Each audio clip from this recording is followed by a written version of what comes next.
मी राधाकृष्ण सिंधुताई एकनाथराव विखे पाटील ईश्वर साक्ष शपथ घेतो की कायद्याद्वारे स्थापित झाले आहे अशा भारताच्या संविधानाबद्दल मी खरी श्रद्धा व निष्ठा बाळगीन। मी भारताची सार्वभौमता व एकात्मता उन्नत राखीन।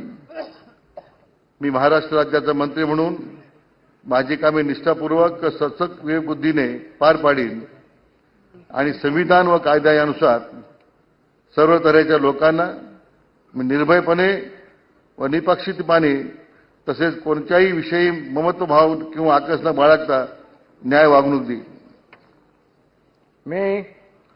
मी राधाकृष्ण सिंधुताई एकनाथराव विखे पाटील ईश्वर साक्ष शपथ घेतो की महाराष्ट्र राज्याचा मंत्री म्हणून माझ्या विचारार्थ आणली जाईल किंवा मला न्याय होईल अशी कोणतीही बाब असा मंत्री म्हणून माझी कामे यथायोग्य पार पाडण्यासाठी आवश्यक असेल ते खेरीज करून एरवी मी कोणत्याही व्यक्तीला किंवा व्यक्तींना प्रत्यक्षपणे व अप्रत्यक्षपणे कळवणार नाही किंवा त्यांच्याकडे ओघळ करणार नाही। जय हिंद।